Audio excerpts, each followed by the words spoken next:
अस्सलाम वालेकुम दोस्तों, मैं आपको परफेक्ट वेब सॉल्यूशंस की तरफ से नेक्स्ट जेएस 15 की इस वीडियो ट्यूटोरियल सीरीज़ के पार्ट 15 में खुशामदीद कहता हूँ। मेरा नाम इमरान कासिम है और आज के इस वीडियो ट्यूटोरियल में हम बात करेंगे एक ओआरएम मॉडल की, जो कि है प्रिज़्मा ओआरएम। सो बेसिकली प्रिज़्मा ओआरएम क्या है और इसको किस तरीके से हम अपने नेक्स्ट जेएस के प्रोजेक्ट्स में यूज़ कर सकते हैं और उसको क्यों यूज़ करना चाहिए, उसके हमें क्या-क्या एडवांटेजेस होते हैं, तो वो आज के इस वीडियो ट्यूटोरियल में हम सीखेंगे। और अपनी जो नेक्स्ट जेएस की ई-कॉमर्स की ऐप है वो हम बिल्ड करेंगे यूजिंग प्रिज़्मा ओआरएम। सो प्रिज़्मा ओआरएम क्या है, कैसे यूज़ करना है, उसके क्या फ़ायदे हैं, वो आज के इस वीडियो ट्यूटोरियल में हम डिस्कस करेंगे। तो मैं उम्मीद करता हूँ कि आप मेरे इस वीडियो ट्यूटोरियल को एंड तक देखेंगे और इसको लाइक भी करेंगे। इसके अलावा अगर आप हमारे इस चैनल परफेक्ट वेब सॉल्यूशंस पर न्यू हैं, तो इसको सब्सक्राइब करते हुए साथ में मौजूद बेल के आइकन को प्रेस करते हुए ऑल नोटिफिकेशंस को भी ऑन कर लीजिएगा, ताकि आने वाले वीडियो ट्यूटोरियल्स की अपडेट्स आपको मिलती रहें। Thank you very much. तो चलिए शुरू करते हैं आज के इस वीडियो ट्यूटोरियल को। दोस्तों, आप देख सकते हैं कि अब मैं वापस अपनी जो प्रीवियस एप्लीकेशन है, जो कि है लर्न नेक्स्ट जेएस की जो एप्लीकेशन थी, उस पर आ चुका हूँ, जहाँ पर हमने एक नेविगेशन बार बनाई थी। उसके अंदर कुछ पेजेस बनाए थे जिनमें मैं एज़ सच कुछ भी डाटा नहीं लिखा। सिर्फ़ और सिर्फ़ उसमें एक अबाउट अस का पेज है जो डायनामिक है, और एक ओवर ब्लॉग का पेज है जो डायनामिक है। अब दोनों में डिफरेंस ये है कि ओवर ब्लॉग जो है वो रेस्टफुल एपीआईज़ को यूज़ कर रहा है और डमी डाटा फेच करके हमें डिस्प्ले करा रहा है हमारे फ्रंट एंड में। जबकि अबाउट अस एक डेटाबेस को यूज़ कर रहा है जो कि वर्सल पर होस्टेड है, नियोन डेटाबेस, और उसको हम ईएनवी वाली फ़ाइल में ऐड करके सारा, मतलब उसके जो यूआरएल्स हैं, जो लिंक्स हैं, वो सारे ऐड करके उसको फिर एसक्यूएल कमांड की मदद से, जो पोस्टग्रेस लाइब्रेरी है, उसकी मदद से फेच कर रहे हैं। अब सिनेरियो ये है कि जो पोस्टग्रेस की एसक्यूएल की लाइब्रेरी है, वो एक जेनेरिक किस्म की लाइब्रेरी है। मैं अगर आपको यहाँ पर दिखाऊँ कोड के अंदर, यहाँ पर वीएस कोड में चलते हैं हम, और यहाँ पर अगर मैं आपको दिखाऊँ कि ऐप के अंदर, पेजेस के अंदर, अबाउट डॉट के पेज डॉट टीएसएक्स फाइल के अंदर, यहाँ पर हमने एक क्यूरी रन किया है, await SQL select static from customer. अब ये एक जेनेरिक एसक्यूएल क्यूरी है। अगर आप डेटाबेस से बहुत ज़्यादा फेमिलियर हैं, you are good in databases, तो आपको ऑलरेडी पता होगा कि अगर हमें इस क्यूरी को मल्टीपल टेबल्स के साथ लिंक करना हो, मल्टीपल टेबल से डाटा फेच करना हो, तो हमें कितनी लंबी क्यूरी लिखनी पड़ेगी। व्हेयर एज़ अगर हम कोई भी ओआरएम मॉडल यूज़ करते हैं, तो उसमें हमें सिर्फ़ ऑब्जेक्ट्स को आपस में रिलेट करवाना है विद इन देयर डिस्क्रिप्शन, या जहाँ पर हमने उसको डिस्क्राइब किया हुआ है। उसके बाद ऑटोमैटिकली जो है वो जो ओआरएम है वो उनको रिलेशनशिप्स बनाकर आपको रिटर्न करता है, और आप उसकी बेस पर सिंपल फंक्शंस को कॉल करते हुए क्यूरीज को बिल्ड कर सकते हैं। सो ये फ़ायदा है हमें यूज़ करने का ORM. So ORM are very very important, और इनको सीखना बहुत ही ज़रूरी है अगर आप अपनी प्रोडक्टिविटी को इंक्रीज़ करना चाह रहे हैं। अदरवाइज़ आप जो है वो इन क्यूरीज के अंदर ही घूमते रहेंगे। अभी तो ये सिर्फ कस्टमर्स की क्यूरी है, फिर कस्टमर्स के ऑर्डर भी होंगे, फिर कस्टमर्स की विश लिस्ट भी होंगी, फिर कस्टमर्स के रिव्यूज़ भी होंगे। तो इन सारी चीज़ों को जब हम किसी एक डैशबोर्ड पर, कस्टमर के डैशबोर्ड पर ही फैच करना चाह रहे होंगे, तो हमें जो क्यूरीज लिखनी पड़ेंगी, जो एसक्यूएल की क्यूरीज लिखनी पड़ेंगी, they will be more complicated. Plus वो बहुत ज़्यादा जो है आपकी लाइंस को जो है ले जाएंगी, आपके जो कोड है उसके अंदर बहुत ज़्यादा लाइंस को वेस्ट करेंगी। तो इसका जो ईज़ी वे होता है वो है यूज़िंग एन ओआरएम, और हम यहाँ पर जिस ओआरएम की बात कर रहे हैं वो है प्रिज़्मा ओआरएम। इसके अलावा भी काफ़ी सारे ओआरएम हैं, आप गूगल पर सर्च कर लीजिएगा कि ओआरएम्स फॉर नेक्स्ट जेएस या ORM libraries for JavaScript frameworks. तो आपको काफ़ी सारी लाइब्रेरीज़ मिल जाएँगी। मैंने जावास्क्रिप्ट फ्रेमवर्क्स इसलिए कहा है कि ओआरएम ना सिर्फ नेक्स्ट जेएस को सपोर्ट करता है, बल्कि दूसरी जो फ्रंट एंड लाइब्रेरीज़ हैं स्क्रिप्ट की, लाइक नेक्स्ट जेएस, उसको भी सपोर्ट करता है। इस तरह की काफ़ी सारी लाइब्रेरीज़ हैं जिनको प्रिज़्मा ओआरएम सपोर्ट करता है। तो अब हम बढ़ेंगे प्रिज़्मा ओआरएम की वेबसाइट की तरफ और इसका थोड़ा-सा ओवरव्यू लेंगे। फिर हम स्टेप बाय स्टेप इसको इंटीग्रेट करेंगे अपने इस प्रोजेक्ट के अंदर, और इसकी मदद से हम मॉडल्स क्रिएट करेंगे, और उन मॉडल्स को फिर उनकी माइग्रेशंस क्रिएट करेंगे। फिर उन माइग्रेशंस को हम अपनी डेटाबेस के अंदर इंजेक्ट करेंगे, और फिर देखेंगे कि वो कहाँ पर कैसे इंजेक्ट हुई हैं। यहाँ पर इस वक्त मैं प्रिज्मा डॉट आईओ की वेबसाइट पर मौजूद हूँ। आप देख सकते हैं, इसको थोड़ा सा मैं जूम इन कर लेता हूँ, अगर ये जूम इन हो जाए, ठीक है। तो प्रिज्मा ओआरएम क्या है जी? एक post grace foundation made for growth. तो प्रिज्मा ओआरएम जो है वो ना सिर्फ पोस्टग्रेस को बल्कि दूसरी डेटाबेसेस को भी सपोर्ट करता है उनका, लेकिन मेन जो फोकस है वो है प्रिज्मा पोस्टग्रेस। सो ये पोस्टग्रेस की डेटाबेस भी आपको प्रोवाइड करते हैं आउट ऑफ द बॉक्स, मतलब अगर आप इनके पेड सर्विसेज लेते हैं तो उसमें आपको फिर मिल जाएंगी पोस्टग्रेस की डेटाबेसेस। यहाँ पर अगर आप इसकी प्राइसिंग वगैरह, हाँ यहाँ पर है, प्राइसिंग पे आते हैं तो यहाँ पर आपको इसकी प्राइसिंग वगैरह मिल जाएगी। ये देखिए फ्री भी है, इसकी टीयर आपको फ्री भी मिलेगा। वन बाय वन देखते हैं फ्री टीयर्स में हमारे पास क्या है। तो ये देखिए free tears perfect for that weekend ideas, 100,000 operation included, 500 MB storage है, 5 डेटाबेसेस है, नो क्रेडिट कार्ड रिक्वायर्ड है। फिर इसके बाद आपके पास आती है इसकी स्टार्टर की किट, $10 पर मंथ, फिर $49 पर मंथ, फिर $129 पर मंथ। ये उस सूरत में है अगर आप जिस तरह मैं ये ट्यूटोरियल बना रहा हूँ तो मेरे लिए ये जो फ्री वाली ऑप्शन है ये वेरी सूटेबल है, क्योंकि मैं एक या दो वीडियोस बनाऊंगा जिसमें एक ही डेटाबेस या नॉर्मली दो डेटाबेसेस में यूज़ कर लूँगा। लेकिन अगर आप एक प्रोजेक्ट डेवलप करें, एक एप्लीकेशन डेवलप कर रहे हैं यूजिंग नेक्स्ट जेएस, तो I would prefer you to go with this starter pack. Although इनका प्रो पैक भी रिकमेंडेड है and it is most popular, क्योंकि ये आपको काफ़ी सारे ऐसे फीचर्स देता है। अगर आप एक स्टार्टअप से एक मिड लेवल ऐप को कन्वर्ट कर रहे हैं तो उसमें आपके लिए फिर प्रो का जो है वो फीचर बेहतर रहेगा। अब मैं यहाँ पर प्रिज्मा ओआरएम को प्रमोट नहीं कर रहा, ना ही उनके उनकी तरफ से कोई प्रमोशन मुझे यहाँ पर दी गई है। ये सिर्फ चूँकि मैं इसको यूज़ कर रहा हूँ and I like it, so that is why मैं ये चीज़ें एक्सप्लेन कर रहा हूँ। तो हमारा जो कंसर्न है वो इन चीज़ों के साथ नहीं है, हमें इनमें से किसी चीज़ की ज़रूरत नहीं है। हमें सिर्फ जो ज़रूरत है वो है प्रिज्मा क्लाइंट्स की, जिसको हम अपने नेक्स्ट जेएस की एप्लीकेशन में इंस्टॉल करेंगे और इसको यूज़ करेंगे। तो यहाँ पर डॉक्स में हम आ जाते हैं। सो ये है प्रिज्मा की डॉक्यूमेंटेशन। इसमें दो हैं हमारे पास ऑप्शंस, एक है यूज़ प्रिज्मा पोस्टग्रेस। सो ये बेसिकली आपको प्रोवाइड करता है कि ये आप प्रिज्मा पोस्टग्रेस के साथ किस तरीके से यूज़ करते हैं। नेक्स्ट जेएस को यूज़ करना चाह रहे हैं, नेक्स्ट जेएस को यूज़ करना चाह रहे हैं, यहाँ पर रिएक्ट राउटर को यूज़ करना चाह रहे हैं, यहाँ पर आपके पास सॉलिड स्टार्ट है और 10 स्टैक है। तो ये डिफरेंट फ्रेमवर्क्स हैं जिनके साथ आप पोस्टग्रेस को, जो कि बिल्ट इन डेटाबेस है प्रिज्मा ओआरएम की, उसको आप यूज़ कर सकते हैं। लेकिन हम यो अपनी डेटाबेस यूज़ करना चाह रहे हैं। अगर आपको याद हो हमने वर्सल पर डेटाबेस क्रिएट की थी किसी वीडियो ट्यूटोरियल में, जो कि हमने अबाउट का सेक्शन जिसमें हमने क्रिएट किया था अबाउट का पेज, और उसका डाटा जो आ रहा था वो डेटाबेस से आ रहा था और आ रहा था वर्सल से। सो इसके लिए हमें यहाँ पर अपनी डेटाबेस यूज़ करनी है। तो यहाँ पर अगर हम इसको स्क्रॉल अप करें तो यहाँ पर आप देखिएगा ये हमारे पास है पोस्ट ग्रे एसक्यूएल। सो यहाँ पर भी हम क्लिक करके इसके सारा जो प्रोसेस है उसको फॉलो कर सकते हैं। But the best place is going into docs के बाद अब यहाँ पर गाइड्स में आएंगे, और गाइड्स में अगर यहाँ पर आप देखें तो आपको सारे वेब फ्रेमवर्क्स मिल जाएंगे जिनको सपोर्ट करता है प्रिज्मा ओआरएम। एस्ट्रो है, होनो है, नेक्स्ट जेएस है, नेक्स्ट है, रिएक्ट राउटर 7 है, सॉलिड स्टार्ट, स्वेल्ट किट है, ट्रांस स्टैक, 10 स्टैक स्टार्ट है और टर्बो रेपो है। तो इनमें से हम जो यूज़ कर रहे हैं वो नेक्स्ट जेएस है। तो हम नेक्स्ट जेएस पर क्लिक करेंगे जैसे ही, तो यहाँ पर हमारे पास इसका आ जाएगा सिनारियो कि इसकी क्या प्री रिक्विजिट्स है। और थोड़ा सा जूम आउट कर लेते हैं इसको थोड़ा सा।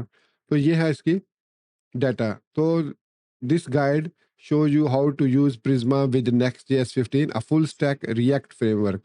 इसको मैं ना थोड़ा जूम कर लेता हूँ ताकि अ, हाँ आई आई थिंक थोड़ा सा और जूम कर लेते हैं, हाँ ठीक है। सो ये, so the guide shows you how to use Prisma with Next.js 15, a full stack React framework. You will learn how to create a Prisma Postgres instance, set up Prisma ORM with Next.js, handle migrations, and deploy your application to Vercel. So यहाँ पे pre requisites हैं कि node जे S 18 plus होना चाहिए आपके पास installed. सो अब Vercel account भी ज़रूरी है, और हमने लास्ट वीडियो जिसमें वीडियो ट्यूटोरियल जिसमें हमने डेटाबेस से कनेक्ट किया था उसमें अपना वर्सल अकाउंट सेटअप किया था। और इसके बाद सेटअप योर प्रोजेक्ट, अब यहाँ पर वो N P X create next app at the rate latest करके बना रहा है, हमने ऑलरेडी चूंकि बनाई हुई है तो we don't need this one. So इसमें प्रेफरेंसेस ये है कि आपके पास टाइप स्क्रिप्ट होनी चाहिए, E S lint, Tailwind C S S, no S R C directory, that is something recommended by Prisma. हमने भी ऐसे ही किया, app router turbo pack, no customized import alias, custom import नहीं है, हम डायरेक्ट एट द रेट वाला use कर रहे हैं। So that's it. फिर आपने उस प्रोजेक्ट के अंदर लॉग इन होना है, मूव होना है, हम ऑलरेडी उसके अंदर मूव्ड हैं। सो इंस्टॉल एंड कॉन्फ़िगर प्रिज्मा और अब यहाँ से हमारी जो है वो प्रोसेसिंग स्टार्ट होती है। सबसे पहले हमने इंस्टॉल करना है as a dev dependency Prisma CLI को, ये प्रिज्मा CLI है। और ये टाइप स्क्रिप्ट को एग्जीक्यूट करने के लिए TSX की कमांड है। ये देखेंगे हम जब उसकी वो बनाएंगे लाइब्रेरी वगैरह, तो उसमें हम इसको यूज़ करेंगे जब डमी डाटा हमने सेंड करना हो। तो सबसे पहले हम इसको कॉपी कर लेते हैं, और इसको कॉपी करने के बाद मैं यहाँ से आता हूँ वापस VS कोड के अंदर, और यहाँ पर हम टर्मिनल को ओपन कर लेते हैं। और ये ऑलरेडी हमारी रन हो रही है एप्लीकेशन, इसको फिलहाल हम क्लोज कर देते हैं। इसको मैं क्लियर करता हूँ, थोड़ा सा इसको अ, यहाँ पर जूम इन कर लेता हूँ। ये देखिए, तो यहाँ पर मैं इसको पेस्ट कर रहा हूँ, तो मैंने यहाँ पे लिखा npm install prisma tsx। Let me see, मैं इसमें यूज़ कर रहा था pnpm यूज़ कर रहा था, या फिर आप npm यूज़ कर रहा था, क्योंकि कुछ प्रोजेक्ट्स के लिए मैंने npm को भी pnpm को भी यूज़ किया है, तो इसलिए मैं थोड़ा सा कंफ्यूज था। तो खैर एनीवेज, यहाँ पर अब हमारे पास है, ये देखिए, ये कमांड, हाँ सॉरी, ये एआई बेसिकली यहाँ पर चैट कर रही है मेरे साथ। तो ये उसने एज इट इज जो मैंने बोला वो उसने टाइप कर दिया, तो मैंने इसको टाइप नहीं करवाना था। और npm install Prisma tsx save से डेव का मतलब है कि एज अ डेव डिपेंडेंसी इसको सेव करो। नॉर्मल डिपेंडेंसी और डेव डिपेंडेंसी में डिफरेंस ये होता है कि आपकी जो डेव डिपेंडेंसी होती है वो कभी भी आपके प्रोजेक्ट के अंदर बिल्ड नहीं होती। जब आप प्रोजेक्ट को बिल्ड करते हैं तो कोई भी डेव डिपेंडेंसी उसके अंदर यूज नहीं होती, इसकी कोई लाइब्रेरी भी यूज नहीं होती। वेयर एज जो सिंपल डिपेंडेंसीज होते हैं उनके जो फंक्शंस यूज हो रहे होते हैं वो माइग्रेट हो जाते हैं आपकी बिल्ड के अंदर। तो मैं इसको एंटर करता हूँ, npm install Prisma tsx dash dash save dash dev को।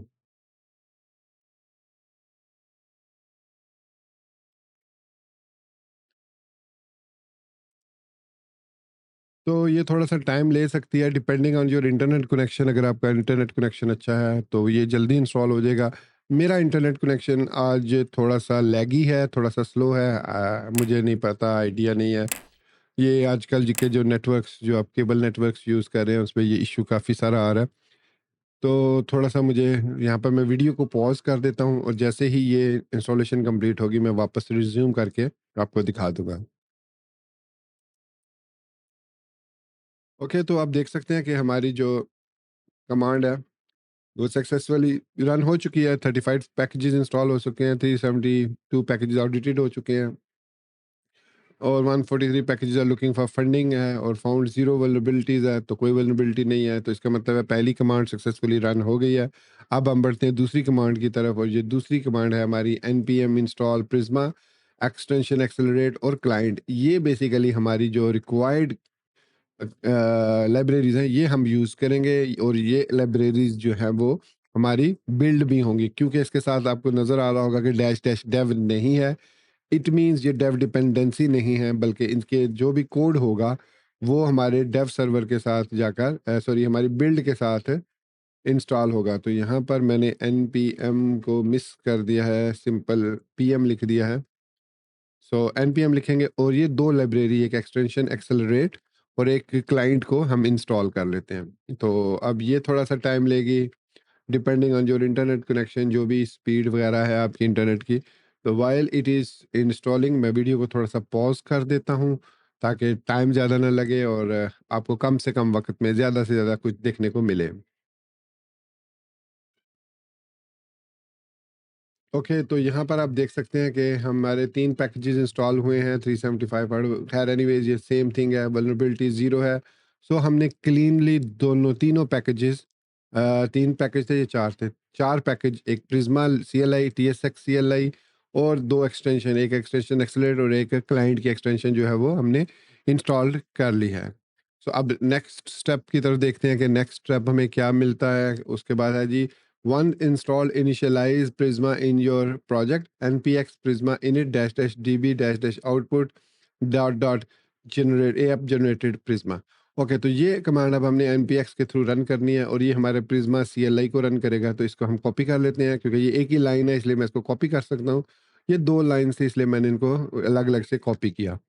वापस टर्मिनल पर आते हैं, अगेन इस कमांड को हम पेस्ट करेंगे यहाँ पर। तो देखिए, अब ये क्या करेगा, ये हमारे इनिशियलाइज करेगा डीबी को, और आउटपुट करेगा एक प्रिज्मा की जनरेटेड लाइब्रेरी को, जो कि रिज़ाइड करेगी ऐप के अंदर जनरेटेड के फ़ोल्डर के अंदर विद प्रिज़्मा फ़ोल्डर। ओके, तो यहाँ पर आप देखिए fetching latest update for this command. अब ये ऑटोमेटिकली इंटरनेट से जो प्रिज्मा की लाइब्रेरी है वहाँ से लेटेस्ट सब कमांड्स को अपडेट करेगा। तो थोड़ा सा वेट कर लेते हैं, let it to be completed, फिर देखते हैं कि इसने क्या क्या स्टेप्स किए हैं। वैसे वो इतने ज़रूरी नहीं है आपको देखने की। अब यहाँ पर आके this will create a project for you on console.prisma.io and require you to to be authenticated. ये would you like to authenticate, ये मुझे नहीं बनाना, तो मैं इसको नो कर दूंगा। So project creation aborted, you need to authenticate to use Prisma Postgres. अब हम यहाँ पर प्रिज्मा पोस्टग्रेस को यूज नहीं करना चाह रहे। खैर एनीवेज, हम एक और काम करते हैं। आई थिंक ऑथेंटिकेशन की वैसे तो ज़रूरत नहीं है हमें।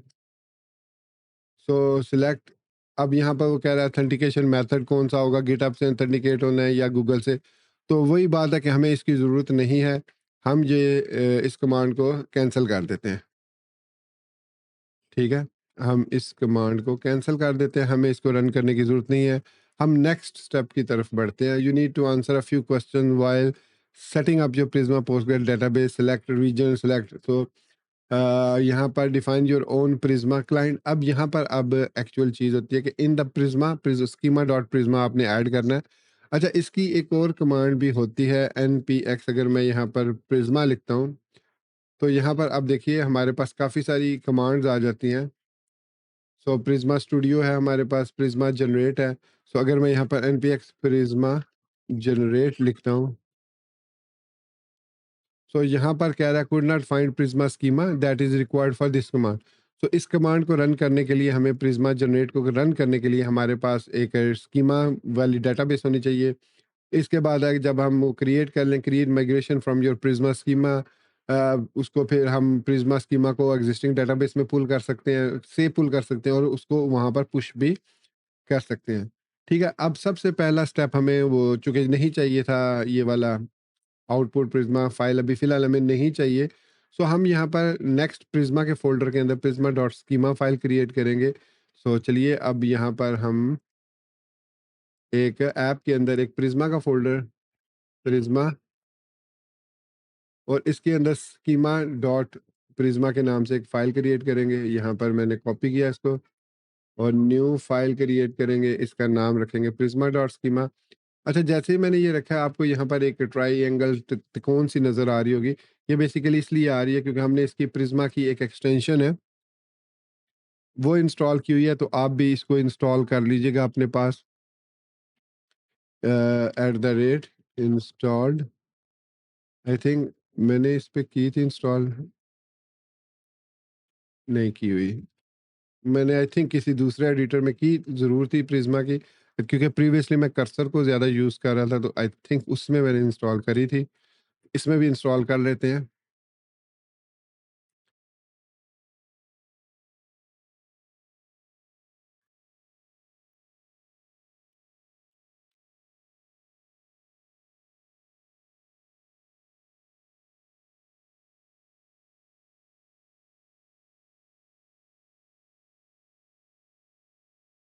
ओके, ये हमने इंस्टॉल करनी है पहली जो एप्लीकेशन है Prisma. Add syntax highlighting, formatting, auto completion, jump to definition and linting for Prisma files. So ये बेस्ट एक्सटेंशन है फॉर वीएस कोड। इसको आप ज़रूर इंस्टॉल कर लीजिएगा जब आप प्रिज्मा के साथ काम कर रहे हैं। ओके, मीनवाइल ये इंस्टॉल हो रही है, हम यहाँ पर आते हैं प्रिज्मा स्कीमा में, तो देखते हैं कि यहाँ पर अब हमने क्या करना है। तो वापस ब्राउज़र में आते हैं। तो उसने कहा कि उसके अंदर सबसे पहले हमें जनरेटर क्लाइंट ये चाहिए। इसको कॉपी कर लेते हैं और इसको यहाँ पर पेस्ट कर देते हैं। अभी आप देखें कि ये फ़ाइल हाइलाइटेड नहीं है, लेकिन जैसे ही ये एक्सटेंशन इंस्टॉल होके वर्क करेगी, हमारी ये वाली जो एक्सटेंशन है ये ना सिर्फ हाइलाइट हो गई है, ये देखिए, ना सिर्फ हाइलाइट हो गया बल्कि अब हम इसको फॉर्मेट डॉक्यूमेंट भी कर सकते हैं। सो यहाँ पर आउटपुट में वो हमने बता दिया कि यहाँ पर इसने इसको फाइल को जनरेट करना है, अगर ये जनरेटेड नहीं है ऑलरेडी। उसके बाद हमें यहाँ पर डेटाबेस प्रोवाइड करनी है, यूआरएल। सो डेटाबेस, सो data source dB provider post grey SQL है और यूआरएल है डेटाबेस यूआरएल। सो आपको याद होगा कि हमने ऑलरेडी env.local के अंदर डेटाबेस यूआरएल को सेट किया हुआ है, जो कि हमारी वर्सल की डेटाबेस है। और यहाँ पर हमने उसका पाथ दे दिया, अब वो ऑटोमेटिकली उसके साथ कनेक्ट हो जाएगा। अगर कनेक्शन नहीं होगा तो आपको ये क्रिएट करना पड़ेगा। इसके बाद 2 यूज़र, एक यूज़र क्रिएट करना है और एक मॉडल क्रिएट करना है हमने। सो मॉडल हमारे पास ऑलरेडी जो है वो क्रिएटेड है, ठीक है, यहाँ पर। तो इसको मैं कॉपी करता हूँ, हमें ये वाला मॉडल चाहिए, मॉडल पोस्ट। अब इसके अंदर यहाँ पर हमें मॉडल पोस्ट लिखना है। जिस तरीके से यहाँ पर ये लिखा है मॉडल पोस्ट, उसके बाद इसको इनिशियलाइज़ करना है हमने। अब इसके अंदर हमने सारी फ़ील्ड्स जो है वो डिफ़ाइन करनी है। मॉडल के स्पेलिंग मैंने ठीक लिखे हैं? ठीक है, मॉडल के स्पेलिंग ठीक है। अब इसके अंदर हमने ये वाली फ़ील्ड लिखनी है। मैं इस इन सबको कॉपी करता हूँ यहाँ पर और पेस्ट कर देता हूँ, ठीक है? अब अगर देखें तो यहाँ पर वो हमें कंप्लेन कर रहा है कि यूज़र वाला मॉडल एग्ज़िस्ट ही नहीं कर रहा। तो आप ये रिलेशनशिप क्यों क्रिएट कर रहे हो? क्योंकि अब ये यूज़र वाला टेबल ऑलरेडी हमारा क्रिएटेड है इनसाइड डेटाबेस। मतलब डेटाबेस के अंदर ऑलरेडी क्रिएटेड है, नियॉन वाली डेटाबेस के अंदर। तो हम उसको ख़त्म करेंगे और इस मॉडल को यूज़ करेंगे, डेटाबेस मॉडल को। तो मैं यहाँ पर इसको भी पेस्ट कर देता हूँ। सो बेसिकली हमने एक आईडी कॉलम क्रिएट किया, उसकी डाटा टाइप डिफाइन किया और उसको बताया कि ये आईडी है और डिफ़ॉल्ट है, ऑटो इंक्रीमेंटल है ये भी, और ईमेल है, स्ट्रिंग है और ये यूनिक होनी चाहिए। फिर नेम है जो कि स्ट्रिंग है और ऑप्शनल है, हो भी सकता है, नहीं भी हो सकता। पोस्ट है और इसके अंदर पोस्ट्स हैं। तो पोस्ट के अंदर फिर हमारे पास आईडी है और हमने यहाँ पर यूज़र के अंदर ऑथर जो है उसका, उसके यूज़र के अंदर रिलेशनशिप क्रिएट किया, फील्ड्स ऑथर आईडी को रेफरेंस कर दिया है आईडी के साथ। मतलब ये जो ऑथर आईडी है, ये वाली जिसकी आईडी है इंट, उसको हमने रेफरेंस कर दिया है आईडी के साथ। सो एट द रेट रिलेशनशिप, तो ये ऑटोमेटिकली इस मॉडल के अंदर से आईडी वाला कॉलम उठाकर उसको रिलेशनशिप क्रिएट कर देगा इसके साथ। अब ये माइग्रेशंस हमने रन करने से पहले हम चलते हैं अपने वर्सल के अकाउंट पर। तो यहाँ पर मैं न्यू टैब में अपना वर्सल वाला अकाउंट ओपन कर लेता हूँ, क्योंकि यहाँ से मुझे जाना है अपनी डेटाबेस के अंदर। तो यहाँ से मैं जाता हूँ स्टोरेज में और यहाँ पर ये है हमारे पास, ओपन इन न्यून करते हैं। ये बेसिकली यूज़र्स का टेबल बनेगा यहाँ पर, चूँकि हमने नाम यूज़र दिया है, मॉडल यूज़र है, लेकिन ये जो जब टेबल बनेगा तो ये ऑटोमेटिकली यूज़र्स का टेबल बनेगा। जैसे यहाँ पर पोस्ट्स लिखा है ना, लेकिन यहाँ पर मॉडल का नेम सिंगुलर होता है और जब उसके टेबल क्रिएट होता है वो प्लूरल में क्रिएट होता है। सो ये हमारे पास आ गया नियॉन और इसके अंदर यहाँ पर आप देखेंगे कि हमारे पास यूज़र्स का ऑलरेडी एक टेबल मौजूद है, ये वाला। फ़िलहाल फॉर द टाइम बीइंग मैं इसको रिमूव कर रहा हूँ, ड्रॉप कर रहा हूँ, इसकी हमें ज़रूरत नहीं है इस सिनेरियो में। ये हमें उस डैशबोर्ड के लिए ज़रूर चाहिए जो हमने डैशबोर्ड बिल्ड किया है, तो इसको हम वापस लेकर आएँगे। फॉर द टाइम बीइंग हम इसको रिमूव कर रहे हैं, जस्ट टू शो यू कि व्हाट विल हैपन जब हम प्रिज़्मा को यूज़ करते हैं। उसके बाद हम यहाँ पर वापस आते हैं और इसको अब हमने रन करना है npm npx प्रिज़्मा। और क्या चीज़ थी जो हमने रन करनी थी? Generate, GENERATE, generate. अब उसको Prisma could not find Prisma schema that is required for this command, you can either provide with schema argument, set it to your Prisma config file, for example, set it to Prisma schema dot Prisma file not found, Prisma s मौजूद तो है। Okay, तो let's see के next command क्या है हमारे पास। उसके बाद हमें ये रन करनी है npx prisma migrate dev, npx prisma migrate dev और इसकी जो नेम होगा वो इनिट होगा। तो मतलब ये इसकी इनिशियल जो इन माइग्रेशन है वो क्रिएट करेगा। तो यहाँ पर अब could not find schema that is required for this command may be.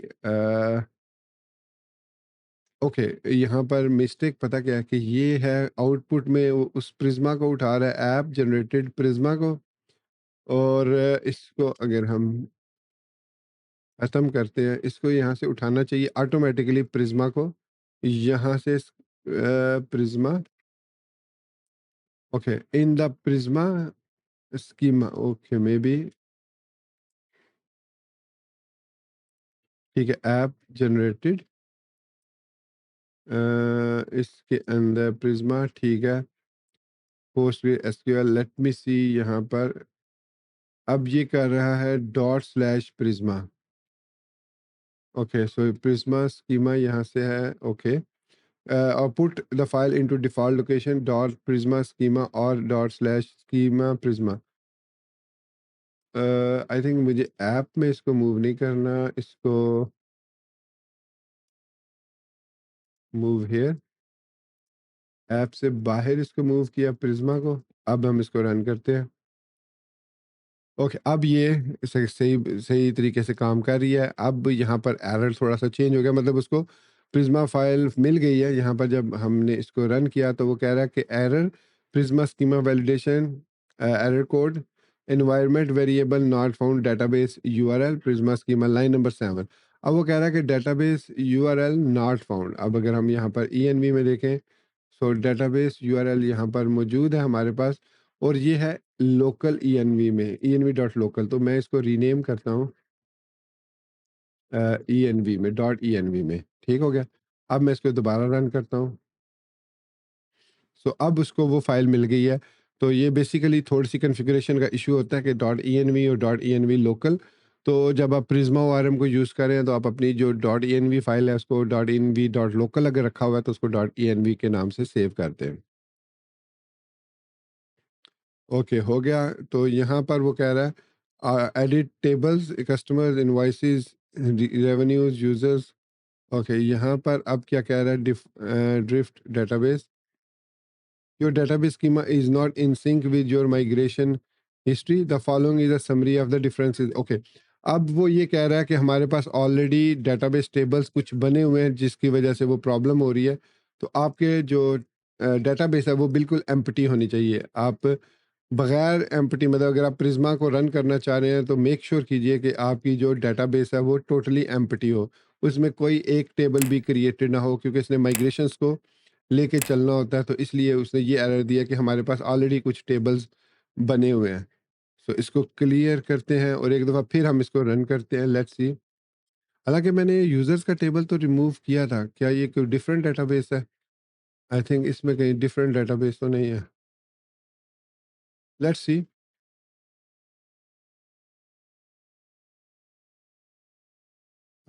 ये देखा, ये आई थिंक ये वाली डेटाबेस नहीं है, ये हमारी डिफरेंट डेटाबेस है। लेट्स सी, ये वाली डेटाबेस है शो कोड, इसकी जो है वो डेटाबेस थोड़ी सी डिफरेंट है। लेट मी सी, हाँ ये डिफरेंट है। सो इसको कॉपी कर लेते हैं और यहाँ पर हम पेस्ट कर देते हैं। हमने गलती से दूसरी वाली डेटाबेस से डाटा जो है वो रिमूव कर दिया है, उसको अब हमने यहाँ पर चेंज कर देते हैं। ये इसको भी शो करना चाहिए। अब यहाँ पर ये देखिए, इसने यहाँ पर हमें दिया भी होगा, ये प्रिज्मा के लिए उसने हमें डेटाबेस ये दी है। तो हम इसी को यूज़ कर रहे हैं प्रिज्मा के अंदर, प्रिज्मा स्कीमा के अंदर। So that is fine. अब ये इसको सही से कनेक्ट कर देगा, क्योंकि अब यहाँ पर डेटाबेस जो यूआरएल है वो करेक्ट यूआरएल है।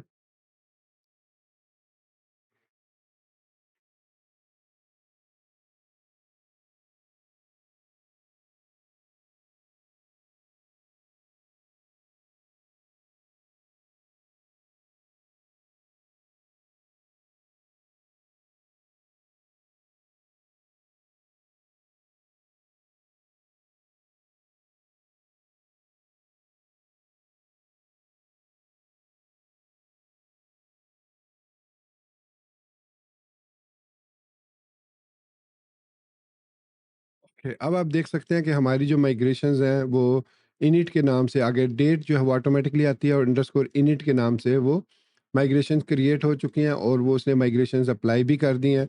और उसने एक हमें ऐप के अंदर जनरेटेड प्रिज्मा क्लाइंट भी बनाकर दे दिया ऐप के अंदर, sorry not node modules, app के अंदर यहाँ पर जनरेटेड, और यहाँ पर हमारे पास ये इसने एक प्रिज्मा की लाइब्रेरी बनाकर दे दिया। अब ये इसलिए ज़रूरी होती है कि कल को आप प्रिज्मा अपडेट हो जाता है, अगर आपका क्लाइंट अपडेट हो जाता है तो वो स्टिल ये वाला जनरेटेड प्रिज्मा को यूज़ करेगा ताकि आपकी डेटाबेस डिस्टर्ब ना हो, और फिर आप फ्यूचर में इस दोबारा कमांड को रन करके इसको दोबारा से जनरेट कर सकते हैं। आप यहाँ पर npx प्रिज्मा जनरेट कर सकते हैं, यहाँ पर इस तरीके से जनरेट। सो इन इस कमांड की मदद से भी आप इसको स्पेलिंग GENERATE इस तरह भी रन कर सकते हैं। सो ये देखिए उसने दोबारा से हमें बता दिया, अब एरर नहीं दिया, उसने कहा कि जी ऑलरेडी ये जनरेटेड है और उसको वो अपडेट अगर ज़रूरत है तो वो इसको अपडेट कर देगा। सो अब हम इस लाइब्रेरी को यूज़ करेंगे थ्रू आउट अपने प्रोजेक्ट के अंदर। तो इससे पहले मैं नियॉन डेटाबेस में चलता हूँ, sorry, open in neon database, I am not sure क्यों मैंने क्लोज कर दिया उसको। अब ये स्टेप्स हमारा सक्सेसफुली क्रिएट कंप्लीट हो चुका है। हमने ये दो मॉडल्स क्रिएट कर लिए, यूज़र एंड पोस्ट, और इनको माइग्रेट भी कर दिया है। अब हमने करना है कि seed the database, add some seed data to populate database with sample users and post, create a new file called seed.ts in Prisma directory. तो फिलहाल हम चलते हैं टेबल्स के अंदर और देखते हैं कि क्या उसने हमारे टेबल्स बना दिए हैं। जी हाँ, आप देख सकते हैं कि दो टेबल जो है, एक माइग्रेशन, तीन टेबल वैसे वैसे बने, एक माइग्रेशंस का जो कि ट्रैक करेगा माइग्रेशंस को, दूसरा है पोस्ट का। अच्छा, ट्रैक से मुराद ये है कि कल को अगर आप दोबारा से प्रिज्मा माइग्रेट रन कर देते हैं, फॉर एग्जांपल यहाँ पर आप रन करते हैं npx प्रिज्मा माइग्रेट, तो ये ऑटोमेटिकली उसको चेक करेगा कि उसके स्कीमा के अंदर वो फाइल ऑलरेडी माइग्रेटेड है। तो स्क्यूएल स्क्रिप्ट प्रिज्मा डिफरेंस कुछ भी नहीं है, तो वो उसको माइग्रेट नहीं करेगा। ये बेसिकली इसका फ़ायदा है हमें। तो यहाँ पर एक देखिए यूज़र का टेबल बन गया और एक पोस्ट का। एक्चुअली ये यूज़र्स का टेबल बनना चाहिए था और ये पोस्ट का। खैर एनीवेज हम इसको देखते हैं कि ये इसको कैसे लेकर आगे चलता है। अब हम यहाँ पर वापस आते हैं अपने डॉक्यूमेंटेशन में, और अब हमने प्रिज्मा की डायरेक्टरी के अंदर एक seed.ts फाइल बनानी है।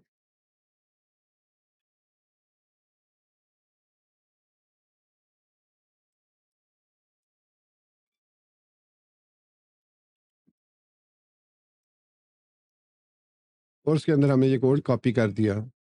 ये हमने बना लिया स्टेप्स, ये हमारे कंप्लीट हो चुके हैं, माइग्रेशन सक्सेसफुल हो चुकी है। अब हमने डमी डाटा कॉपी किया और उसको यूज़ किया यहाँ पर, सॉरी, यहाँ पर seed.ts फाइल बनाई प्रिज्मा फोल्डर के अंदर, उसके अंदर यहाँ पर पेस्ट कर दिया डमी डाटा।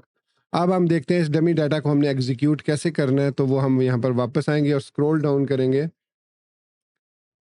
तो यहाँ पर उसने कहा कि पैकेज डॉट जेसन के अंदर आपने ये वाली कमांड को ऐड करना है, तो स्क्रिप्ट्स के बाहर ऐड करना है, मेक श्योर कीजिएगा।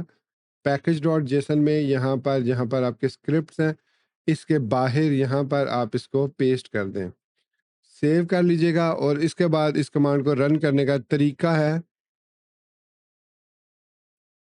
वो ये है।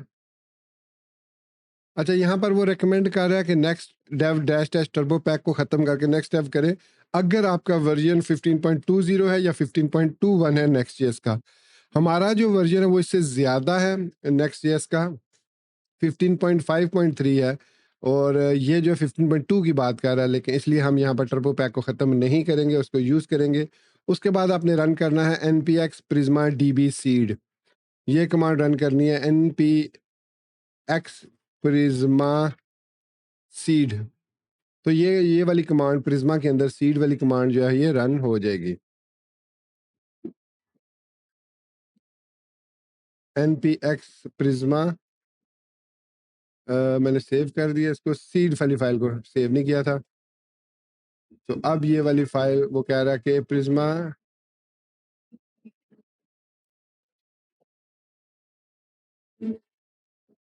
सीड, अब यहाँ पर डिपेंडेंसीज के ऊपर मैंने इसको सेव किया है पैकेज डॉट जेसन के अंदर प्रिज्मा, और उसके अंदर सीड डिपेंडेंसीज के अंदर, और यहाँ पर रन हो रही है Prisma slash C dot T S X file. तो ये इसको रन क्यों नहीं कर रहा, npx Prisma seed. So before development server note if you are this change is not needed any version before or after. Finally run Prisma DB seed to seed DB seed अच्छा Prisma DB seed run करना था, मैं सिर्फ seed लिख रहा था. सो npx prisma db seed, तो ये ऑटोमेटिकली इस कमांड को रन करेगा tsx prisma slash seed dot ts file, और ये जो है the seed command has been executed. अब अगर हम यहाँ पर आते हैं अपने नियॉन वाली डाटाबेस के अंदर और यहाँ पर यूज़र के टेबल को ओपन करते हैं, तो यहाँ पर 2 यूज़र्स क्रिएट हो चुके हैं. आप देख सकते हैं एलिस और बॉब. इसी तरह पोस्ट में अंदर आते हैं तो यहाँ पर 3 पोस्ट जो है वो क्रिएट हो चुकी हैं, जिनमें से 2 पब्लिश्ड हैं और एक पब्लिश्ड नहीं है, और यहाँ पर ऑथर आईडी भी हमारे पास आ चुकी हैं. सो हमने सक्सेसफुली अपना डेटाबेस में डाटा सीड कर लिया है. सो अब हम नेक्स्ट स्टेप की तरफ बढ़ते हैं, और यहाँ पर अब नेक्स्ट स्टेप जो है वो है npx prisma स्टूडियो. सो हमें जो प्रिज्मा ORM है वो एक स्टूडियो भी प्रोवाइड करता है, इंटरफेस प्रोवाइड करता है, जिसकी मदद से हम डायरेक्टली डेटाबेस के अंदर से अपना डेटाबेस को देख सकते हैं लोकली बगैर नियॉन डेटाबेस पर गए हुए. मतलब यहाँ पर हमें नियॉन डेटाबेस में आना पड़ा और इसको देखना पड़ा. अगर मैं यहाँ पर रन करता हूँ npx प्रिज्मा स्टूडियो, तो ये एक रन टाइम इन्वायरमेंट हमें क्रिएट करके देगा, और हमें यहाँ पर ये देखिए मिल गए वही डाटा. यहाँ पर यूज़र का डाटा, ये देखिए ये फेच कर रहा है डाटा को डायरेक्टली लाइव सर्वर से, और ये देखिए हमारे पास डाटाबेस में से डाटा आ चुका है. पोस्ट का डाटा भी ये फेच कर रहा है. यहाँ पर आप देख सकते हैं ये जो यहाँ पर ये आइकन जो सर्कुलेट करता है, ये रिफ्रेश करता है डाटा को, तो ये डायरेक्टली डाटाबेस को जो है वो नियॉन की डाटाबेस से फेच करके हमें दिखा रहा है. अब नेक्स्ट है सेटअप प्रिज्मा क्लाइंट. अब ये बहुत इंपॉर्टेंट है, क्योंकि अगर आपने अपनी एप्लीकेशन के अंदर प्रिज्मा को यूज़ करना है तो इसके लिए हमें प्रिज्मा क्लाइंट क्रिएट करना पड़ेगा, जो कि एक ऑब्जेक्ट क्रिएट करना पड़ेगा, और उस ऑब्जेक्ट को हम थ्रू आउट अपने प्रोजेक्ट्स के अंदर यूज़ करेंगे. तो उसने कहा है कि एक लाइब्रेरी बनाओ, फोल्डर बनाओ लिब का, और उसके अंदर एक फाइल prisma.ts बना लो. तो यहाँ पर हमारे पास लिब का फोल्डर नहीं है, डीबी का फोल्डर है. हम इस फोल्डर को भी यूज़ कर सकते हैं, डीबी के फोल्डर को. ज़रूरी नहीं कि लिब का फोल्डर हो, लेकिन चलिए उसने कहा है तो हम ऐप के अंदर एक न्यू फोल्डर बना लेते हैं लिब का, और इस लिब के अंदर हम यहाँ पर बना लेते हैं prisma.ts फाइल. और ये मैं आपको बता चुका हूँ कि ts फाइल नाम कब रखना है और tsx कब रखना है. अब इस ts फाइल के अंदर ये सारा कोड हमने पेस्ट करना है. मैं बताता हूँ ये कोड क्या करता है. सो बेसिकली ये ऐप के अंदर से जनरेटेड, अब ये देखिए यहाँ पर डबल डॉट आ रहा है, तो मैं इसको ख़त्म करूँगा और यहाँ पर लिखूँगा @app /generated/prisma. सो बेसिक ये एलियस था, तो एलियस में हमारे पास डिफ़ॉल्ट एलियस यही होता है. तो मैंने @app generated prisma को यूज़ कर लिया अपने प्रिज्मा क्लाइंट के अंदर, और ये हमें एक प्रिज्मा क्लाइंट मिल गया हमारी इस लाइब्रेरी से जो हमने क्रिएट की थी प्रिज्मा. और उसके अंदर अच्छा ये ऐप के अंदर नहीं है प्रिज्मा, ये है ऐप द रेड रूट पे है. प्रिज्मा के ये इसके अंदर है, या एक मिनट, हाँ ये ऐप के अंदर है, ऐप के अंदर जनरेटेड, हाँ ऐप के अंदर है, ठीक है ऐप के अंदर है, ठीक है. सो ये इसने हमें एक प्रिज्मा क्लाइंट दे दिया कि जो कि यहाँ पर इसके अंदर प्रिज्मा क्लाइंट मौजूद है. प्रिज्मा क्लाइंट हमारे पास जो इंडेक्स कौन सी फाइल है, prisma.ts फाइल, ये हमारे पास है generated/prisma, और इसके अंदर से index.js या index.ts फाइल लोड होगी, और ये सारे ऑब्जेक्ट यहाँ से हमें मिल रहे हैं, ठीक है. तो यहाँ से हमें प्रिज्मा क्लाइंट भी मिल गया और विद एक्सेलरेट भी मिल गया. विद एक्सेलरेट लाइब्रेरी हमने इंस्टॉल की थी. उसके बाद हमने एक वेरिएबल बनाया ग्लोबल प्रिज्मा का, और उसको एज ए ग्लोबल सेट किया एज अननोन. अभी वो स्टार्ट में अननोन होगा, और उसको फिर हमने सेट कर दिया प्रिज्मा ऑब्जेक्ट के इक्वल. तो यहाँ पर उसने हमने उसको एक ऑब्जेक्ट पास कर दिया. फिर हमने कहा कि इस प्रिज्मा को ग्लोबल प्रिज्मा डॉट प्रिज्मा से उठाओ, तो जो ग्लोबल प्रिज्मा डॉट ये प्रिज्मा, या फिर एक नया प्रिज्मा क्लाइंट क्रिएट कर दो. अगर उसको ये ग्लोबल प्रिज्मा नहीं मिलता तो वो हमें एक न्यू प्रिज्मा क्लाइंट बना के देगा, जो कि एक्सटेंड होगा विद एक्सेलरेट से. सो अगर तो process dot environment is equal not equal to production है, फिर वो ग्लोबल प्रिज्मा डॉट प्रिज्मा को इक्वल करेगा प्रिज्मा के, मतलब इस प्रिज्मा को ग्लोबल डॉट प्रिज्मा के इक्वल कर देगा और एक्सपोर्ट डिफॉल्ट कर देगा. अगर तो वो प्रोडक्शन नहीं है, अगर वो हमारी साइट प्रोडक्शन वेबसाइट है, तो ये वाली जो लाइन है ये एग्जीक्यूट ही नहीं होगी. सो नोड इन्वायरमेंट अगर प्रोडक्शन नहीं है तभी ये ग्लोबली हमारे पास अवेलेबल होगी, जबकि जब हम प्रोडक्शन में हो तो हमें इसकी ज़रूरत नहीं है ग्लोबली सेट करने की। जस्ट ये मेमोरी कंजप्शन ही है कि आप जहाँ पर जिस यूज़ होगा वहाँ पर ये ऑटोमेटिकली न्यू प्रिज्मा क्लाइंट हमें ये वाली कमांड जो है वो रन होकर न्यू प्रिज्मा क्लाइंट बनाकर इस प्रिज्मा के अंदर सेव करके हमें वो प्रिज्मा ऑब्जेक्ट रिटर्न कर देगा as a default object. That's it. तो ये है इसकी सारी कहानी। उसके बाद हम नेक्स्ट स्टेप की तरफ बढ़ते हैं कि this will create a Prisma client and attaches it to the global object so that only one instance of the client is created in your application. So अब query your database with Prisma ORM. Now that you have an initialized Prisma client, a connection to your database and some initial data, अब हमने इसको fetch करना है, ठीक है। तो वो होम पे यूज कर रहे हैं, हम जहां पे यूज करेंगे अपना ब्लॉग का फोल्डर और उसके अंदर ये page.tsx फाइल, इस फाइल को हम यूज करेंगे और इसके अंदर अब डायनामिकली डाटा जो है वो हम फेच करेंगे। इसको मैं इसको एक दफ़ा ना इसको क्लोज कर देते हैं, अब इसकी हमें ज़रूरत नहीं है और npm रन डेव कर लेते हैं। अब यहाँ पर जो डाटा आ रहा है पोस्ट से आ रहा है, ठीक है। तो अगेन डाटा पोस्ट से ही आएगा बट दिस टाइम हमारी डाटाबेस से आएगा। सो यहाँ पर हमने क्या करना है, सबसे पहले हमने प्रिज्मा को इंपोर्ट करना है फ्रॉम लाइब्रेरी। सो इसको अब इसने ये रूट पे किया हुआ है इंस्टॉल, इसको हमने नहीं रूट पे किया हुआ, हमने ऐप के अंदर किया हुआ है। सो @app/lib/prisma। उसके बाद हम यहाँ पर ब्लॉग पेज के अंदर आएंगे और इस कमांड को फिलहाल ऐसे ही रहने देते हैं और लिखेंगे const post is equals to Prisma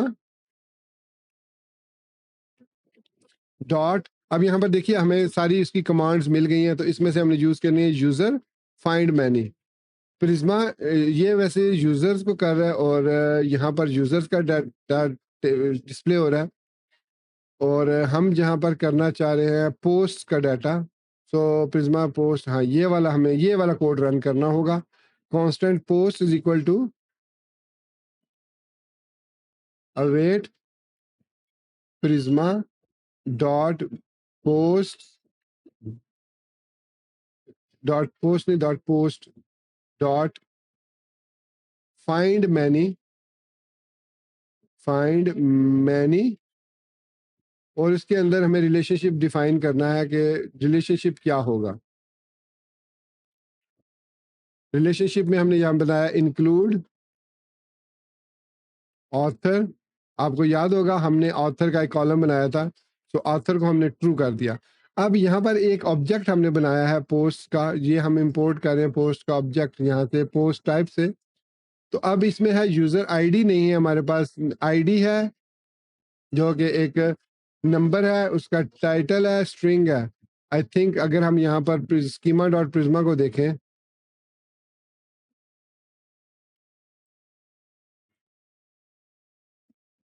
Prisma dot schema हमारे पास ये है, स्कीमा डॉट प्रिज्मा। सो इसमें हमारे पास है टाइटल, कंटेंट है, पब्लिश डाटा है और ऑथर आईडी है, ठीक है। कंटेंट है इसमें, बॉडी नहीं है। तो ये ध्यान में रखिएगा कि आपका जो डाटा है वो पोस्ट टाइप का यहाँ पर ये आएगा कंटेंट जो कि स्ट्रिंग होगा और उसके अलावा इसमें हमारे पास पब्लिश्ड जो कि बूलियन होगा।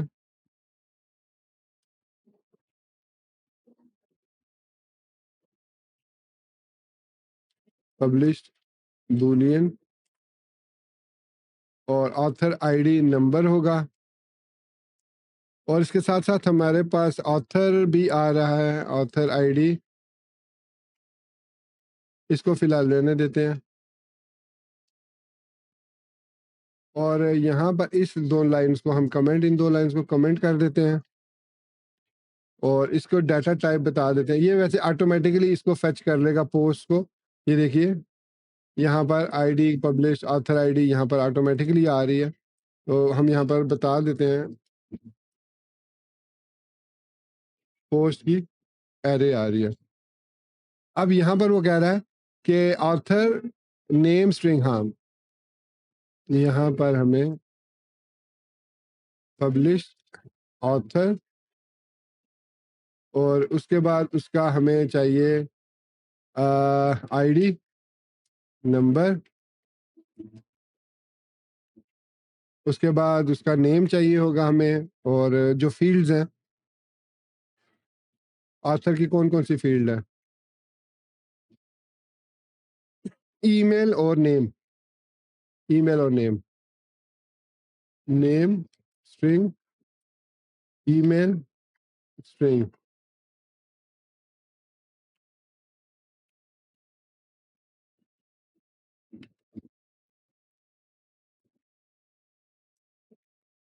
ये हमारे पास आ गया। अब इसको सेव करते हैं।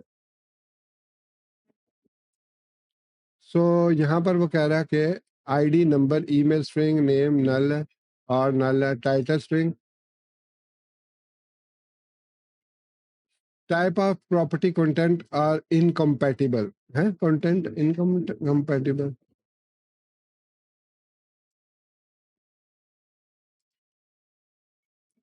कंटेंट है ना। हाँ, हमारे पास यहाँ पर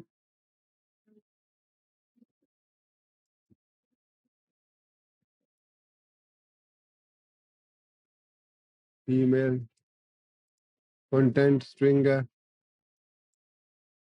टाइटल है। अच्छा, टाइटल नहीं मैंने मेंशन किया, टाइटल है, कंटेंट है, स्ट्रिंग है, और ये क्वेश्चन मार्क, ये ऑप्शनल है। So as an end of the line is wide types, did you mean string और अनडिफाइंड, स्ट्रिंग है या नल होगा, और नल होगा। सो अभी भी यहाँ पर इशू आ रहा है कि ये कह रहा है कि जी एक्सेसिबल नहीं है author ID, author ID accessible नहीं है, author ID, author ID number है।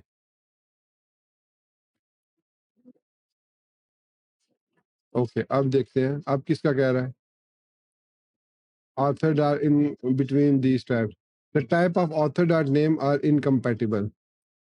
Author dot name तो है। ओके, हम एक और काम करते हैं, हम इसको एज इट इज रहने देते हैं, इस तरीके से रहने देते हैं। और यहाँ पर अब ये सारा सिनेरियो चेंज हो चुका है, क्योंकि यस डेफिनेटली यहाँ पर भी हमें पोस्ट इस तरह देनी है। उसके बाद कैटेगरी हमारे पास है ही नहीं है, सो पोस्ट की कैटेगरी यहाँ पर देने की ज़रूरत नहीं है। और कैटेगरी में हमें यहाँ पर वैसे वैसे लिखा हुआ कैटेगरी पोस्ट टाइटल, और यहाँ पर कहीं पर हमने पोस्ट कंटेंट लिखना था, पोस्ट डॉट बॉडी की जगह पे पोस्ट डॉट आईडी, और पोस्ट डॉट बॉडी ये आ गया। यहाँ पर हमने लिखना है कंटेंट। अब लेट्स सी, हम अपने फ्रंट एंड को देखते हैं। यहाँ पर जो ओवर ब्लॉग वाला सिस्टम था,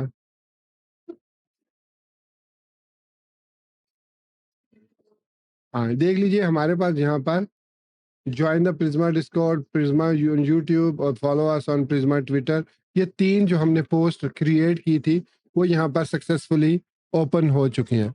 अब अगर हम लर्न मोर पर क्लिक करें तो ये एक पोस्ट ओपन होनी चाहिए, वो यहाँ पर हमने आईडी की बेस पर यहाँ पर सर्च करनी है। तो अगेन इसको हमें कमेंट आउट करना होगा, और यहाँ पर हमें इंपोर्ट करना होगा प्रिज्मा को। Again import Prisma from @ app slash lib slash Prisma, इसको इंपोर्ट किया। और यहाँ पर हम लिखेंगे const post is equal to await Prisma dot post find unique, और यहाँ पर हम इसको प्रॉपर्टी पास करेंगे। कैसे हम पास करेंगे वो यहाँ पर हम देख लेते हैं। Single where ID is equal to that particular post. So यहाँ पर वेयर आईडी, ये देखिए पोस्ट यूनिक, फिर इसको ऑब्जेक्ट पास करेंगे ये वाला। सो यहाँ पर हम लिखेंगे where ID is equal to ये वाली params डॉट आईडी, इसको हम अनकमेंट कर देते हैं। सो आईडी कॉलन आईडी कर देते हैं। ये आईडी आ गई हमारे पास, ये एक्स्ट्रा एक हमारे पास आ गया है।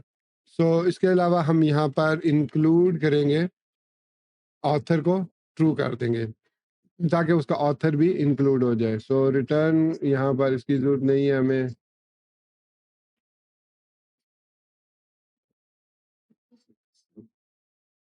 सो ये बेसिकली जनरेट कर रहा है मेटा डाटा को, तो यहाँ पर हमें रिटर्न करना पड़ेगा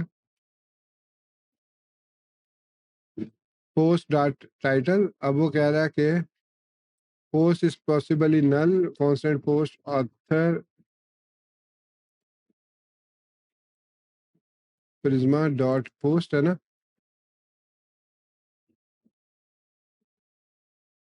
हाँ, डॉट पोस्ट फाइंड मैनी है और ये है फाइंड यूनिक है। और टाइटल पोस्ट डॉट टाइटल और डिफॉल्ट। अच्छा, यहाँ पर return const post is equal to this, may be इसका इशू है। हाँ, ये एक्चुअली इसको क्लोज नहीं किया मैंने। अब ये इशू रिजॉल्व हो गया है और इसको पोस्ट, आई थिंक इसको ऑप्शनल बनाने के लिए हम इस तरीके से यूज़ करते हैं कि जब वो नहीं मिलेगा तो वो इसको एज एन ऑप्शनल सेट करें ताकि कोई एरर ना आए। उसके बाद इसी कोड को यहीं से कॉपी कर लेते हैं यहाँ तक और इसको यहाँ पर पेस्ट करेंगे इस जगह पर, और इस लाइन को हम कमेंट आउट कर देंगे। सो इसके बाद हमारे पास है post dot I D, where I D is equal to this constant post wait Prisma post find unique.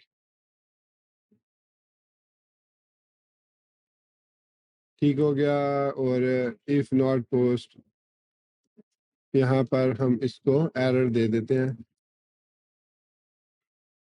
तो नॉट फाउंड का एरर दे देगा। अबाउट या फिर 404, हमने इसमें 404 एरर पेज जो है वो ओपन नहीं किया हुआ, तो यहाँ पर नॉट फाउंड का मेथड नेक्स्ट नेविगेशन से हम इंपोर्ट कर लेते हैं नॉट फाउंड के मेथड को। यहाँ पर हम इसको पेस्ट कर देते हैं और यहाँ पर हम इसको फिर नॉट फाउंड को कॉल कर लेते हैं, नॉट फाउंड। ओके, अब ये हमने चेक यहाँ पर इसीलिए लगाया कि अगर पोस्ट नहीं मिलती तो वो नॉट फाउंड पे चला जाएगा। So post dot I D आ रही है और पोस्ट डॉट बॉडी की जगह पर पोस्ट डॉट कंटेंट हम डिस्प्ले करवा देंगे, ठीक है। सो इसको हम अब वापस आते हैं अपने कोड पर और यहाँ पर इसको रीलोड करते हैं। सो यहाँ पर अगर मैं इसको क्लिक करता हूँ, प्रिज्मा ऑन यूट्यूब, कह रहा है Prisma dot post find unique Prisma client validation error where id is equal to invalid prisma dot post dot find unique invocation। ठीक है, वो यहाँ पर हमें एरर दे रहा है कि यहाँ पर भी काफ़ी सारा एरर आ रहा है। Let's see, argument in invalid value provided executed int on list field request। यहाँ पर id is number, id is number, find unique prisma post, ये सही तो है। Okay, let's see, Prisma dot post dot find unique ID parse int. अच्छा, parse int करना है इसको, पार्स इंट, इस जगह पे भी पार्स इंट करना है आईडी को, और फिर यहाँ पर भी हमें करना पड़ेगा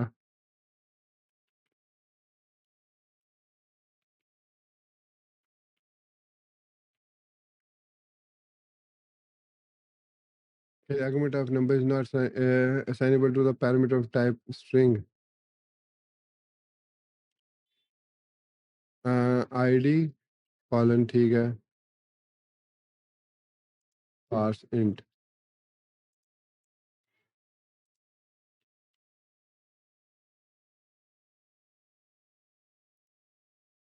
अच्छा, वो कह रहा है कि ये वाला स्ट्रिंग है where in is ID is number and ID is this ID is number. तो ये तो ठीक है, ये तो सही है। यहाँ पर ये अगर हम ऐसे दे देते हैं, तो ये आईडी जो है इस तरह console dot log type of ID, let's सी कि टाइप ऑफ आईडी हमें क्या मिलती है। इंस्पेक्ट करते हैं, कंसोल में जाते हैं। हाँ, स्ट्रिंग रिटर्न कर रहा है, कंट्रोल आर। हाँ, ये स्ट्रिंग रिटर्न कर रहा है। तो पार्स इंट काम करना चाहिए यहाँ पर। इसको हम अगर यहाँ पर पार्स इंट करें, सॉरी, आईडी पार्स इंट, नहीं ऐसे नहीं पार्स कर सकते। फिर इसको हमें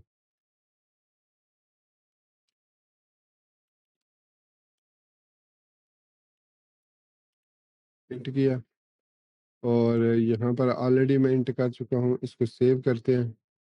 हाँ, अब ठीक हो गया। हालांकि यहाँ पर ये यहाँ पर एरर दे रहा है कि परम्स डॉट, अगर हम आईडी करें यहाँ पर और इसको ID is equal to parse int await params dot ID, ID doesn't exist on. हाँ, वो इस तरीके से काम नहीं करेगा, उसमें हमें यहाँ पर ही प्राइम आईडी लिखनी पड़ेगी। तो अब हमारा जो एरर है वो ख़त्म हो चुका है, और हमने इसको सक्सेसफुली आईडी में कन्वर्ट कर लिया। और यहाँ पर देखिए दो जगह पर ये इशू आ रहा है, एक यहाँ पर आ रहा है अवेट प्राइम्स, और एक यहाँ वाला इशू तो रिजॉल्व हो गया। अब यहाँ वाला इशू स्टिल है, लेकिन इसको एक दफ़ा रीलोड करते हैं हम। कह रहा है कि वे ID not a number, not a number. क्या इशू, अच्छा हाँ सॉरी, अब ये रिजॉल्व हो गया एरर। हाँ, वो एरर यहाँ पर आ रहा है, मतलब यहाँ पर जो आईडी है वो इस तरीके से आ रही है। हम यहाँ पर अगर const parse ID is equal to parse int ID कर लें,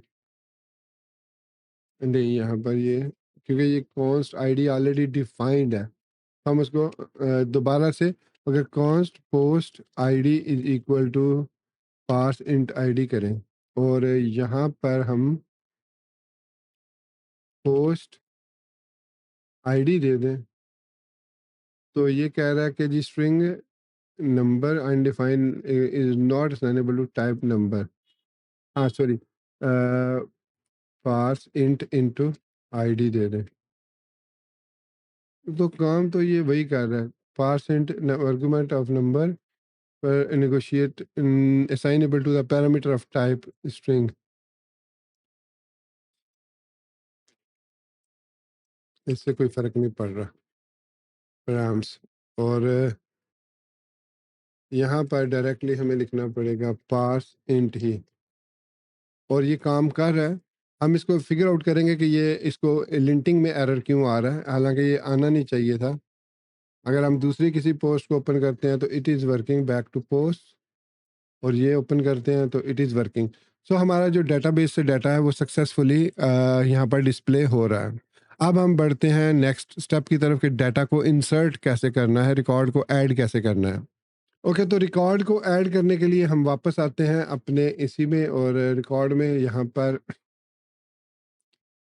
और यहाँ पर एक उसने ये पैराग्राफ ऐड किया, ये हम भी ऐड करके देखते हैं, ये इससे पहले कि हम आगे बढ़ें।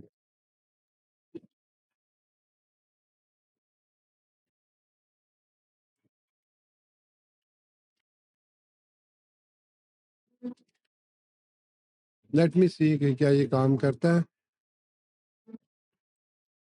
हाँ, ये देखिए बाय एलिस लिखा हुआ आ रहा है। और इसको हम पोस्ट कर देते हैं इस पेज डॉट टीएसएक्स में भी टाइटल के नीचे।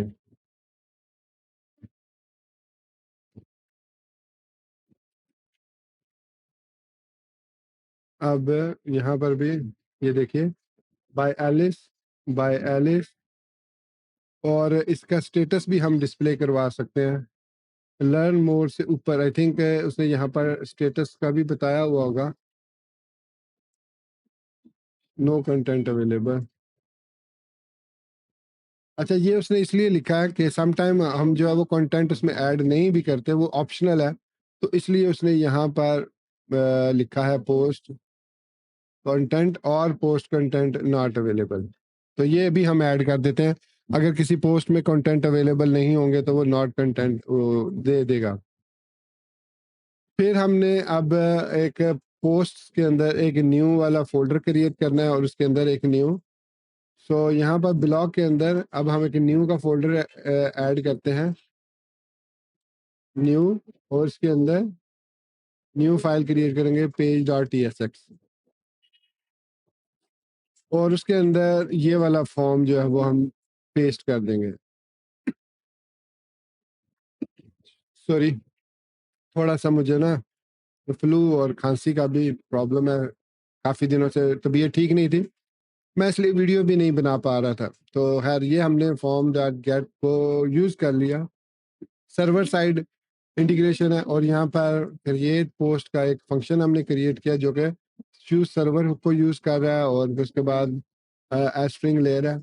ठीक है, तो कांस्टेंट टाइटल आ गया, फिर उसके बाद है यहाँ पर हमें ये वाला कोड ऐड करना है।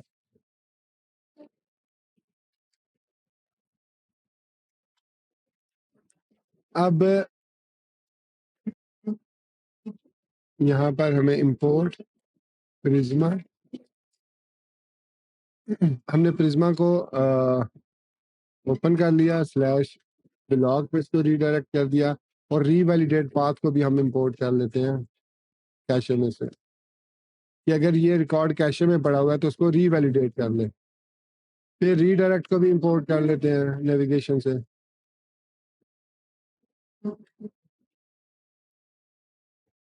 इसको भी कर दिया। अब रीडायरेक्ट स्लैश ब्लॉग पे,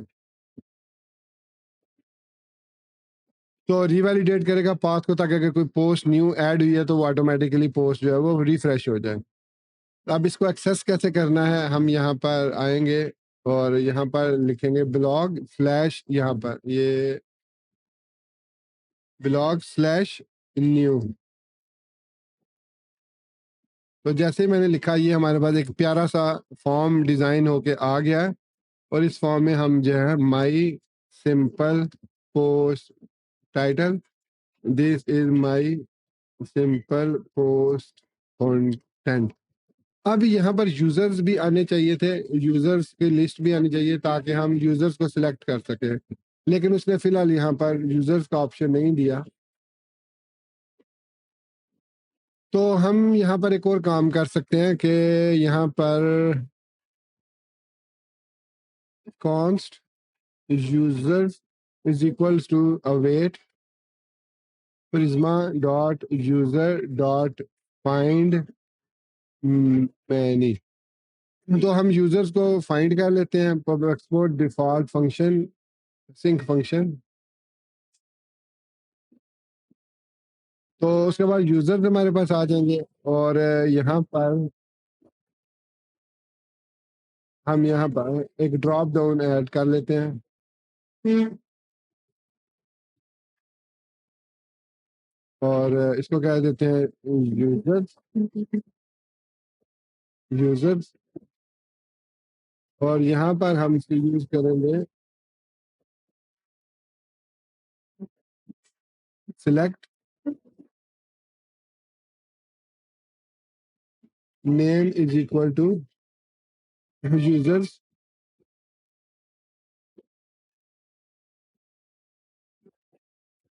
और यहाँ पर हम ऑप्शंस को ऐड करेंगे, option value is equal to 0, select users. तो ये हम अब ऑप्शंस ऐड कर रहे हैं नीचे इसके। फिर हम लिखेंगे users and user dot map user, और ऑप्शन, और यूजर डॉट नेम, और यहाँ पर यूजर डॉट आईडी, और value equal to user dot ID. Let's see. तो ये देखिए यहाँ पर हमारे पास यूजर्स भी आ चुके हैं। अब हम इस यूजर को भी सिलेक्ट करके उसको यूजर आईडी के कॉलम में सेव कर सकते हैं। ठीक है, तो ये उसने नहीं दिखाया था, लेकिन हमने अपनी तरफ से इस चीज को एम्बेड कर लिया है अपने कोड के अंदर। अब यहाँ पर आप देखिए ऑथर आईडी वो 1 को ऐड कर रहा है बाय डिफॉल्ट। ठीक है, तो const user is equal to form data dot get users as string. तो हमने यूजर को गेट कर लिया और यहाँ पर उसकी आईडी आ जाएगी, और हम यहाँ पर यूजर को सेव कर देंगे। और चूंकि ये एक स्ट्रिंग है तो पार्स इंट करेंगे हम यहाँ पर यूजर को। ठीक हो गया। सो ऑथर आईडी के अंदर पार्स इंट करके हम यूजर से जो आईडी आ रही है वो यहाँ पर उसकी आईडी, क्योंकि हमने वैल्यू में उसकी आईडी दी है, ये देखिए वैल्यू यूजर डॉट आईडी, ये स्ट्रिंग की फॉर्मेट में रिटर्न होगी, और हम इसको यहाँ पर पार्स करके उसके अंदर सेव कर रहे हैं। तो जो यूजर भी क्रिएट करेगा वो यूजर यहाँ से हम सिलेक्ट कर सकते हैं। फॉर एग्जाम्पल हमने बॉब को सिलेक्ट किया। So this is content for my sample post. अच्छा, यहाँ पर कुछ एरर भी आ रहा है, कह रहा है कि एनकाउंटर 2 चिल्ड्रन। ये क्या हुआ? विद द सेम की, यूजर आईडी की शुड बी यूनिक। अच्छा, यहाँ पर इशू आया, वो ये कह रहा है कि वैल्यू यहाँ पर इसको -1 दे देते हैं। अब अभी भी दे रहा है।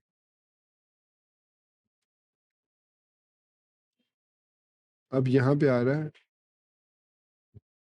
Encounter 2 children with the same की, यूजर डॉट आईडी की शुड बी यूनिक दैट। ये कहीं इस वजह से तो नहीं कह रहा कि key is equal to user ID और वैल्यू। अच्छा सॉरी, माई मिस्टेक। ये मुझे ना इस तरीके से लिखना था कर्ली ब्रैकेट के अंदर, तो मैंने उसको वो, और यहाँ पर हमें चेक लगाना पड़ेगा is is equal to -1, then उसको वो 1 ऐड कर दे, अदरवाइज वो उसको पार्स इंट में से यूजर को डिस्प्ले करके उसको सेव कर दे। अगर -1 की वैल्यू आ रही है तो, या फिर हम यहाँ पर इसको अबॉर्ट भी कर सकते हैं कि जी फॉर्म में डाटा कुछ एरर आ रहा है, तो उसको पहले फिक्स कर लो ताकि फिर वो उसको इंसर्ट करे। तो फिलहाल हमने यहाँ पर चूंकि यूज़र को सिलेक्ट करना है, तो हमें पता है कि हमने क्या करना है, इसलिए परेशान होने की ज़रूरत नहीं है। तो हमारा एरर जो है वो फिक्स हो गया। So this is my sample post title, और यहाँ से हम सिलेक्ट कर लेते हैं बॉब को, और यहाँ पर हम क्रिएट कर लेते हैं this is sample post content created, और इसके बाद हम क्रिएट पोस्ट पे क्लिक करते हैं तो वापस ये हमें अपलोड करेगा। तो ये देखिए this is my sample post add हो चुकी है। सिंगल पोस्ट पे क्लिक करते हैं तो यहाँ पर होगी, और ये किसने क्रिएट की है? बॉब ने। सो इस तरीके से हमने सक्सेसफुली प्रिज्मा ओआरएम की मदद से अपना फर्स्ट जो है वो क्राइड ऑपरेशन परफॉर्म कर लिया, जिसमें हम रीड भी कर रहे हैं, क्रिएट भी कर रहे हैं। अब डिलीट और अपडेट रह गया, इसमें डिलीट और अपडेट का भी पोर्शन होगा। सो इसमें उसने यहाँ पर न्यू सिर्फ पोस्ट क्रिएट करने का बताया। तो अब अगर हम डिलीट, और नेक्स्ट स्टेप है कि आपने इसको डिलीट करना है और एडिट करना है किसी भी पोस्ट को। फॉर एग्जांपल यहाँ पर एक एडिट का लिंक लगा दें, सिंगल पोस्ट, या फिर आप यहाँ पर ओवर ब्लॉग में आते हैं तो यहाँ पर किसी भी पोस्ट के अंदर एडिट का लिंक लगा दें, जैसे लर्न मोर का लिंक लगाया हुआ है, और एडिट के बटन पर जब क्लिक करें तो ये न्यू वाला फॉर्म इसी तरीके से ओपन हो, लेकिन उसके अंदर वो फॉर्म के डाटा जो है वो पॉपुलेट हो रहा हो। तो ये टास्क है अब आपका कि आपने एडिट और डिलीट की फंक्शनैलिटी को ऐड करना है। अगर नहीं होता तो मुझे कमेंट सेक्शन में बताइएगा, हम इसको आगे किसी वीडियो ट्यूटोरियल में क्रिएट कर लेंगे। लेकिन खैर हमारा कंसर्न था कि प्रिज्मा ओआरएम को कैसे यूज़ करना है, वो हमने कंप्लीट कर लिया है। और अब हम एक्चुअल प्रोजेक्ट की तरफ बढ़ेंगे पार्ट 16 से। तो ये हमारा पार्ट 15 यहाँ पर कंप्लीट हो चुका है।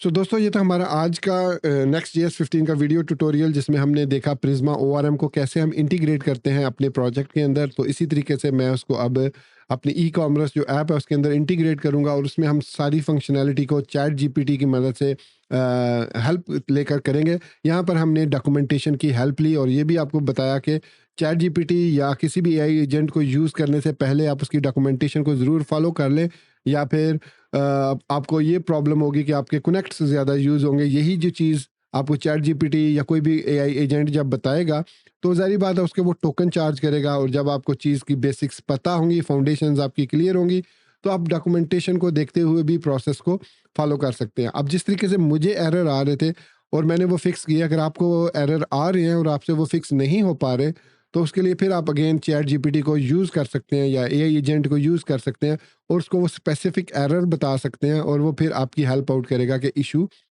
कहाँ पर है और उसको कैसे रिजॉल्व करना है। तो इसी बात के साथ मैं अपने इस वीडियो ट्यूटोरियल को यहीं पर ख़त्म करता हूँ, और उम्मीद करता हूँ कि आपको ये वीडियो ट्यूटोरियल पसंद आया होगा, और आप ऑलरेडी इसको लाइक कर चुके होंगे। चैनल पर नए होने की सूरत में इसको सब्सक्राइब करते हुए बेल के आइकन को प्रेस करते हुए ऑल नोटिफिकेशंस को भी ऑन कर चुके होंगे। तो इसी बात के साथ मुझे इजाज़त दीजिए, मिलते हैं नेक्स्ट वीडियो ट्यूटोरियल में। Till then, thank you very much for watching this video tutorial. Take care, good bye and अल्लाह हाफिज़।